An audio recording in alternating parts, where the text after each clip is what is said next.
everybody. So we've been talking about the 59 and a half rebellion, where we look at retirement in a different way. It's not about being crazy, reckless, anything like that. It's more questioning all the things that we've been taught about retirement, the ways that we have to do certain things. We've got to be done at 65.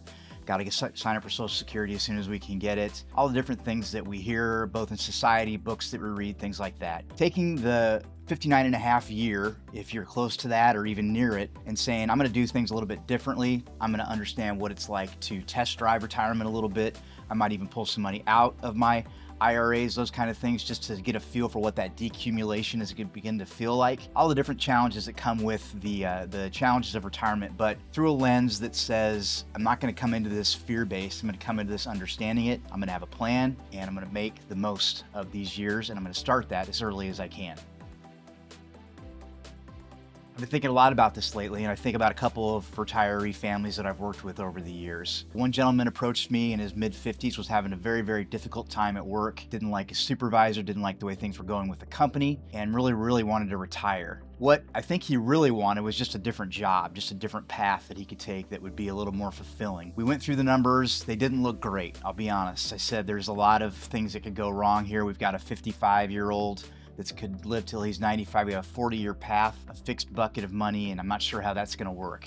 The job dissatisfaction overcame the financial realities for this person, and they decided to go ahead and pull the trigger. Having to live in such a confined financial world made it very, very difficult for them to get by. And so that scarcity, not having enough resources, affected a lot of things for him in particular. His health, his ability to go out and do things, didn't have the gumption any longer to go out and find like a new role that would have fulfilled him along the way. It was a really rough road for him and his family as they went through this. And so while they pursued a different path, they still didn't have a plan that fulfilled what they were going to need for their lifetime, financially for sure, but also emotionally. What's this going to look like for us? How is this going to work? Am I going to be fulfilled being at home all the time?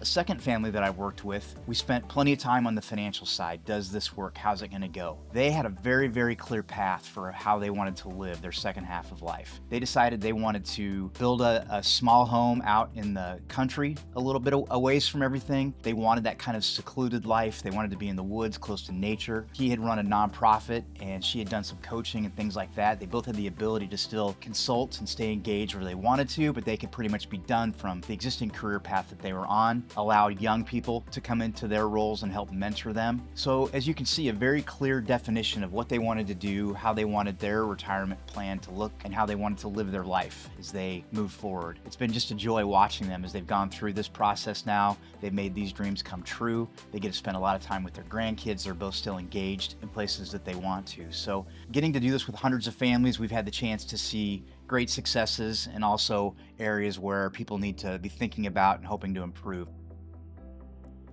59 and a half rebellion is really designed to help you think differently, but also to answer three important questions. And in my mind, the first one is why. I would meet with a lot of 401k participants, a lot of folks that are thinking about retirement, and I'll say, when do you want to retire? And they'll say tomorrow.